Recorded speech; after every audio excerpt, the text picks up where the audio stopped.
Bill Maher had Cornel West on his show this weekend, and he spoke about the police basically getting away with killing unarmed black men. They used the example of Terrence Crutcher. We've covered his case before. Well, the officer got off, even though it was clear, like, okay, no threat, the guy wasn't armed, and you just killed him because for a split second you were like, oh, I think I may be scared or something, die. So in the midst of this conversation where Maher's talking about this, look at this incredibly cheap point that he tries to get away with and how this turns into a debate about Hillary Clinton.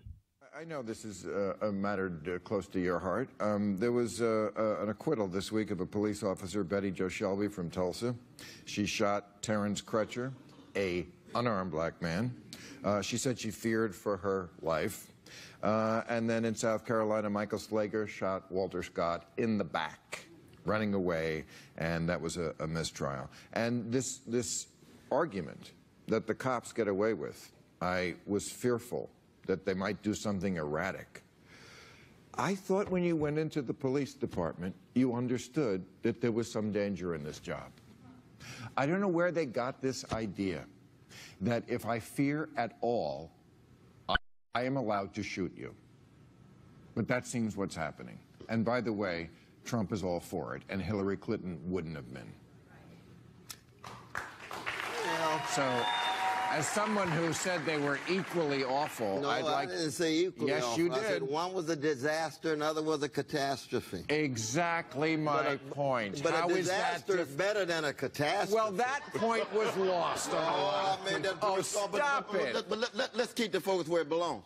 The police have yet to go to jail when they end up committing violence and murdering these young black brothers and sisters. Right. And the problem is we want a fair trial for them, but there's a chronic racism that's shot through and over again, but it's just not the police. Same is true with Wall Street. No Wall Street executives go to jail either. Rule of law comes down hard on the poor, and the well-to-do get off, or the police get off because they're protecting the property. But Hillary's first speech was about mass Hillary gave speeches about all kind of stuff, but it didn't have a whole lot of integrity in it, though, brother.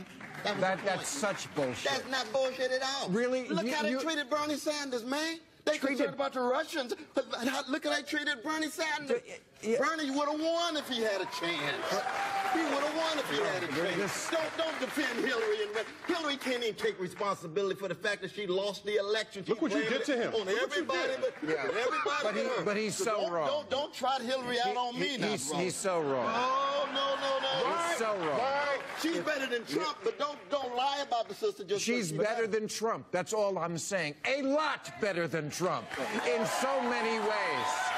And just on this, that doesn't take too much. That doesn't take too much. Who is it better than Trump? That's not an answer. It's glib. It's beneath you. For someone who's such an intellectual, that answer is beneath you. Let me tell you why it's not. It's precisely because when I ask you, would you vote for Donald Trump over David Duke, you said you wouldn't vote for either one. Hillary is not David Duke. No, but it's this. If you're talking about Wall Street, if you're talking about militarism, if you're talking about dealing with folk in Honduras, she's light years better than him about all of them. All of those issues, Hillary is unacceptable. No, she is not unacceptable. She was. Why are we still arguing the last election? We got stuff going forward. Because they haven't learned the lesson that we need to win the next election. No. That's why. No, Bill, you haven't learned the lesson for the next election. The lesson is you can't pick a corporatist, you can't pick a neoliberal, you can't pick a so-called centrist, because people are not going to fall in line and vote for them. You can't pull the wool over their eyes anymore and say, hey, slightly less shitty is good enough. People say, fuck you with your lesser evilism.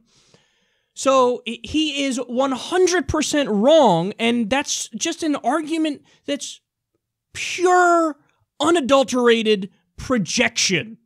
You haven't learned the lesson of the last election. No, you haven't. What's the lesson, Bill? What's the lesson? The lesson is you run a corporatist, you run a neoliberal, and it doesn't matter how much you go out there and try to pretend and act like, no, seriously, they're way better than the other person.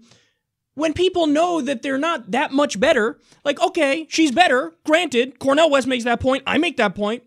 But just a little bit better than fucking Donald Trump doesn't mean anything to people. You're not inspiring them. You're not saying, hey, you get to actually have a brighter future as opposed to the status quo and business as usual. And guess what? With Donald Trump, people were rolling the dice because they thought, hey, a lot of his rhetoric is anti-establishment. He seems like he's going to shake shit up and really change shit. He is speaking anti-Wall Street. He is speaking about infrastructure. He is against TPP.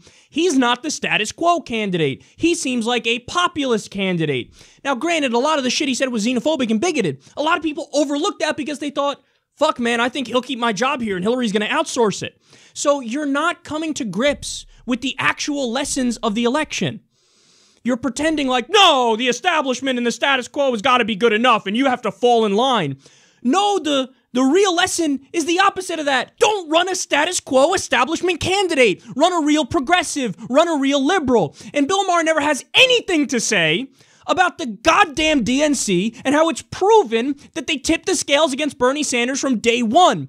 There are emails from Hillary Clinton's campaign where they say, hey, let's prop up Donald Trump on the side of the Republicans because he's the Pied Piper candidate. We act like he's a serious candidate, then we get him in the general election, and then we obviously beat him. I mean, he's Donald Trump. What a joke he is. We'll clearly beat him.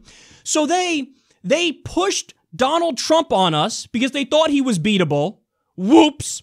And they tried to keep down and bias the system and the process against Bernie Sanders because they also thought, well, there's no way he'd be able to beat Donald Trump.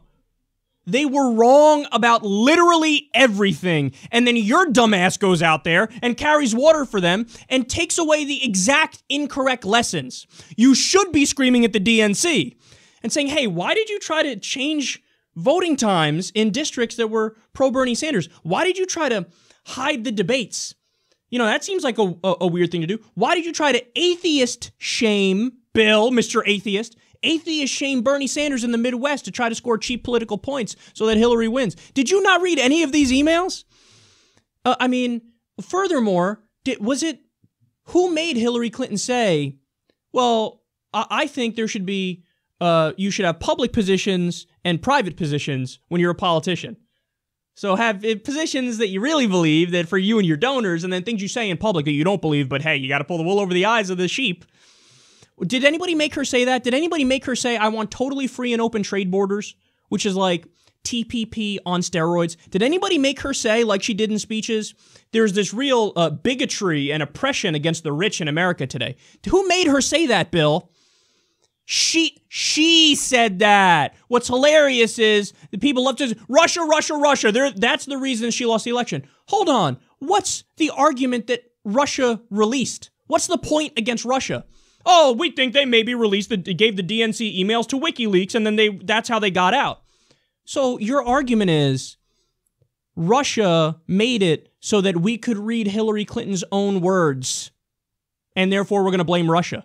Why would you not blame Hillary Clinton and her own words? Because that's what we allegedly got from Russia, what Hillary said. But you have nothing to say about Hillary Clinton and her own fault. Like 25% of her ads were based on policy, and you're going to turn around and blame other people? She ran the worst campaign in political history. She lost to Donald Trump, a guy who said, I'd grab him by the pussy, I don't even wait. A guy who said, we have to take out their families, killing civilians overseas. You're going to blame anybody but Hillary Clinton? How big of a joke are you, Bill Maher? You're trying, with every fiber of your being, you're trying to not learn the real lessons. The real lessons are, don't rig the election against the actual progressive or liberal. Don't prop up the corporatist. Don't assume these crazy faux populists on the right can't win. Donald Trump beat Hillary Clinton. Let's dig a little deeper here because there was another part that really got under my skin, which is he accuses Cornel West of, that point is glib, that point is beneath you. Bill, you know what a glib point is? You're talking about police killing an unarmed black man and then saying, Hillary's against it, Trump is for it. What would Hillary have done? What could Hillary have done about that? What could Hillary have done? What's she going to do? There's literally no policy that the president could come up with would take somebody who just got off for doing that and put him in jail. That wouldn't happen. So what do you mean? So, yeah, Hillary's against it, Trump is for it. And then, how would we... I'm waiting for... So what does that mean? That doesn't mean anything. That is a cheap, glib point. Because you're bringing it up as if it's like, case closed, case closed. Obviously, Cornel West is wrong when he says they're both evil and one is a lesser evil. No, he's not wrong. He's 100% correct. And then notice, Cornel West brings up, when I asked you David Duke or Donald Trump, you said I wouldn't vote for either. And then he goes, well, look, Hillary's not David Duke. True. But what does Cornel say? He goes, well, when you talk about Wall Street policy, when you talk about militarism, when you talk about Honduras, when you talk about Palestine, when you talk about Syria, yeah, on those issues, she's just as bad. Again, look at the record. Don't take my word for it. You know, Wall Street, her husband signed away Glass-Steagall with the Gramm-Leach-Bliley Act. She supported it. She supported NAFTA. She supported TPP. You know, you go down the list. Her big claim to fame on being tough on Wall Street is literally, I went down there and wagged my finger at them and said, stop it. What? So you're in favor of all the deregulation and all the outsourcing, but you say, I told them to stop it. So you're just as bad on Wall Street. Funding from Goldman Sachs, everybody knows that. And again, I'm not saying Trump is good on this stuff. We know he's just as bad if you look at what he's doing in office now, appointing Goldman Sachs and whatnot. But she's just as bad on Wall Street. Militarism, Bill, she's orchestrated an intervention in Libya, for intervention in Syria. She voted for the Iraq War, voted for the Patriot Act. You can't make the claim. No, it's because Bill's response is, and this is the dumbest of all the points, she's better on all of them. That's what he said. She's better on all of it. He just gave you specific examples, specific, crystal clear examples of where they are equally as bad. And yes, on those issues, to a citizen, a civilian in Iraq who was killed in the Iraq War, she's just as bad. That person's dead because of the war that she voted for. So what Bill ends up doing is he starts the argument by saying, yes, okay, so she's a lesser evil. By the end of it, the argument is she's good, he's bad. And, quote, she's better than him on all of it. On all of that, she's better. Which is it, Bill? Is it lesser evil? And if it's lesser evil, then why don't you understand that the takeaway from the election is people won't vote for the lesser evil? Put good on the ballot, Bernie Sanders. An actual progressive. So the lesson's right in front of you, and you don't take the lesson, and instead you do disgusting, shitty, idiotic, low-level Hillary apologetics. It doesn't work like that, Bill. You don't get to shame the voters. It's just shut up and vote for the slightly less shitty one. Or how about they don't rig the primary and prop up the corporate shitty one, and then we would have won, like Cornel West said. All the polls indicate that. Now you say, well, no, the polls indicated Hillary would beat Trump too. The polls were much closer with Hillary and Trump. And by the way, it was right within the margin of error. She won the popular vote by 3 million, but she lost the Electoral College. All the polls with Bernie, he wins the popular vote and the Electoral College. That's why Bernie would have won is such a big thing. So they have the blame exactly incorrect. Instead of punching left, Bill, you should be punching right to the corporate Democrats, the so-called centrist Democrats, and the neoliberals and the establishment who are so convinced that their vision was the one that could easily defeat Donald Trump. Well, who's right about that? So focus your ire and your anger against the DNC, against Debbie Wasserman Schultz, against Hillary Clinton, against people like Joe Manchin, against Barack Obama, and that version of the Democratic Party, because obviously it doesn't get the fucking job done, but instead you're going after people who have this solution. Well done, Bill.